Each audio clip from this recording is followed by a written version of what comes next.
Hi everyone, Cameron here from the London Guitar Institute. Here today to talk a little bit about the BB King box. What is it, how do we use it?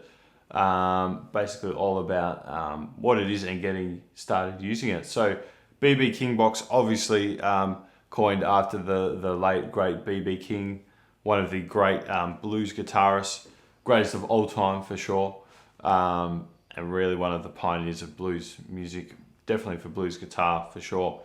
So he had a very particular position that he liked to hang around in when soloing on the guitar neck, hence the name, the BB King box. So what do we mean by box? So a box is kind of like a chord position or shape. Anytime you've seen like a box diagram for a scale or a chord, you would have seen that before. For example, in the key of A and A minor pentatonic are kind of favorite. Usually that's maybe where we go to first for soloing and lead stuff on the guitar. So you would call that like an A minor pentatonic box. You can also of course have the A major pentatonic, which is maybe not where you go to first, but if you've been playing for a while and you've started to branch out of minor pentatonic, maybe you've gone to the major pentatonic a little bit. Because over an A blues, you can of course, you can use all minor pentatonic if you want. Sometimes that can get a little bit stale after a while though. We start to sound a bit one-dimensional. I think the real fun thing with blues, and something that the greats do really well, is the mix of the major and the minor pentatonic. For doing that, just a little bit of context of the key.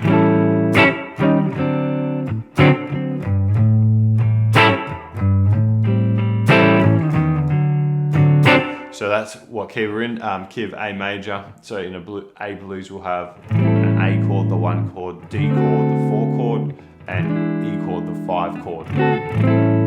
So you could go all minor pentatonic. You could do a bit of major pentatonic. But what BB liked to do, he liked to do something a little bit different again. It's kind of very similar to our major pentatonic, the top part of the major pentatonic. Kind of like that part of the major pentatonic, but instead of doing it here, which might make sense for the key of A to hang around that 5th position, he would actually do it up here. So the way we can get there is we can use our tonics of the key to find where to play that from.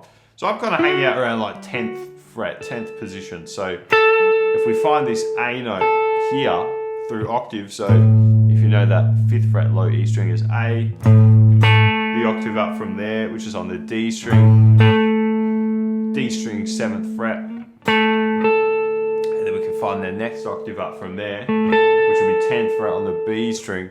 This is kind of the position that we're in. So that same sort of shape that we did down here for A major pentatonic, we can do up here.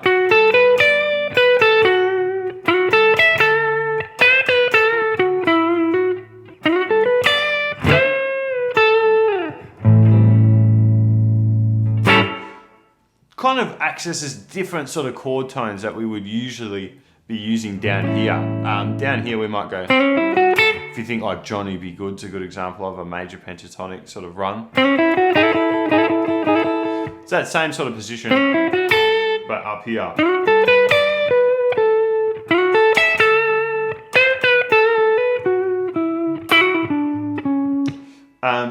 You can also kind of mix in notes from the full major scale to make it sound a little bit more scalic as well for a run.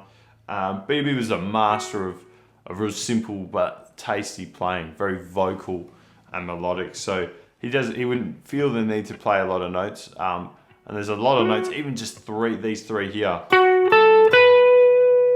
You can milk so much out of just those 3 notes. Then occasionally throwing in one of the other notes in that area. Maybe a few little bends. Sometimes a half bend. Sometimes a full bend. Also depending on the chord tone, which was something else that he did really, really well. So you can blend our BB King box up here with back down to our regular position. Maybe a mix of minor and major pentatonic down here as well.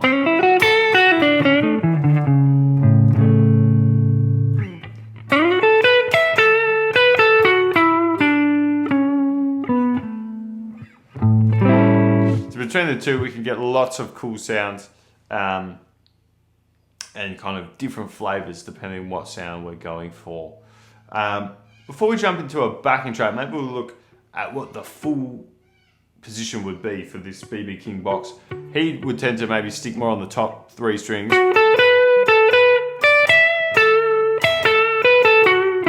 But there is other notes, there are other notes in this position that we can use. So if we played from our 12th fret on the A string, which is of course our root note, A, let's just play through the whole scale in case we want the other notes on the lower strings. But yeah, we're probably going to stick mostly to the higher ones. So we're going to start on 12th fret of the A string. So that is going to be our A note, the root note. So from there, there should be a diagram somewhere close by in this article, so maybe refer back to that one as well. But here we go, starting on the A.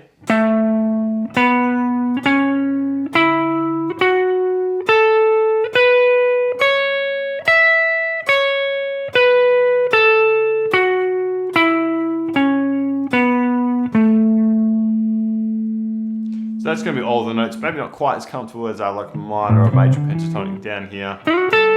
But like I said, it's more about those higher 3 strings for this one.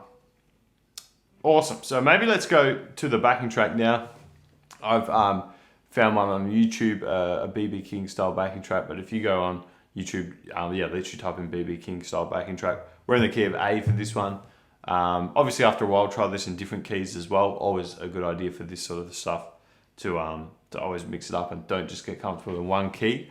Be comfortable in any key, any position on the neck when soloing. But A is usually a good place to start. We love A for guitar. I think just because it's so central on the neck, particularly in this spot on the 5th fret. Nice, easy visual spot to start with. So A is a very common guitar key. I'm just going to hit the backing track, do a little bit of playing, and then maybe we'll break down some of the phrases a little bit more.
So the BB King box is a lot of fun. I feel like it's one that simpler is definitely better.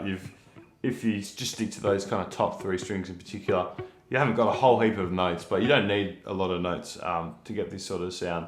I think the more you start playing and overplaying, the less it kind of loses the effect. So particularly those kind of three notes. Those three notes on the G and B string there. So we've got a F sharp note, 12th fret on the G string.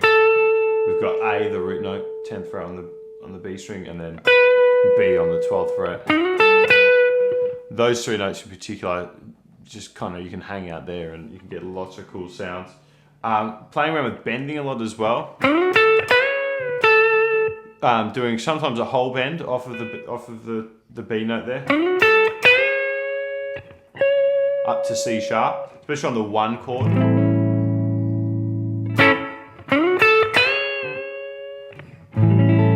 C sharp will be our third of the A chord, of the 1 chord, which is a great chord tone to focus on.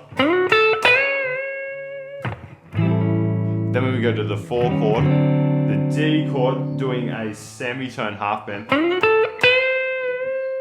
just to a C note, will work really well because over a D7 chord, C is the flat 7, which again is another good chord tone to focus on.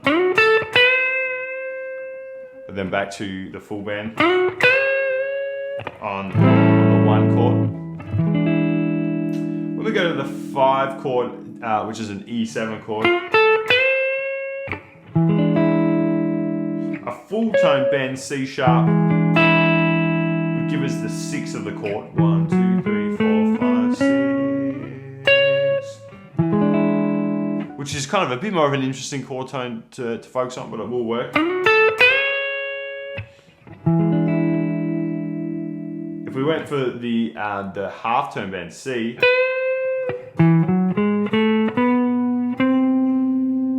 kind of wouldn't work as much. Sharp 5, maybe a little bit crunchy.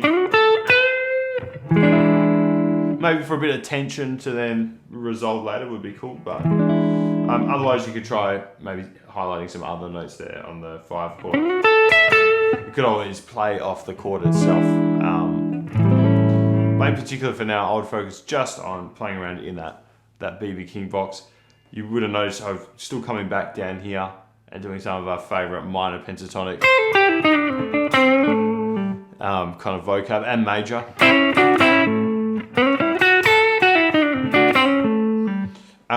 Add all that stuff in because that's a nice kind of contrast to the more majory BB King sounding stuff up here.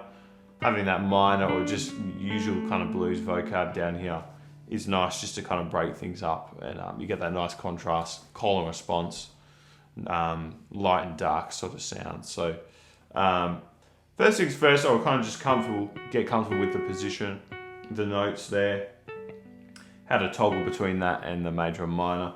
Obviously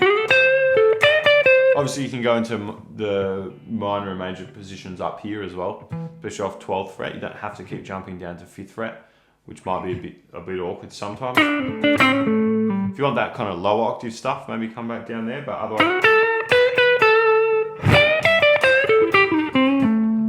otherwise you can go up to the same sort of vocab up here, up in 12th sort of position. Once you're kind of comfortable with how to transition, go to a backing track because that's really the best way to replicate a kind of real life scenario, how you actually use it, improvising over a backing track. Try a few different backing tracks as well, different tempos, feels, keys. And then, yeah, sometimes depending on the tempo, it can feel like it flows a bit more or it's a little bit harder to get going. So try a few different backing tracks as well. And then, yeah, just kind of keep playing. Obviously, go to the source. So listen to some BB King, maybe transcribe some of his go-to licks. If you kind of grab a couple that you hear him play often, you'll probably hear some that he plays a lot. Then you can just start using those as well. That's going to be a good jumping off point to grab a couple of his classic licks. Then from there, you can start using them and making them your own. Okay, so there's just a few things to help you get started with the BB King box. What is it? Where do we find it? How do we use it? So I think the key takeaway from this is to remember that simpler is better when it comes to this. Really just kind of milk those few notes for everything that they've got. Get used to toggling between that position and some other of your favorite blues positions for different scales. But yeah, get playing to those backing tracks. Jam this with friends too.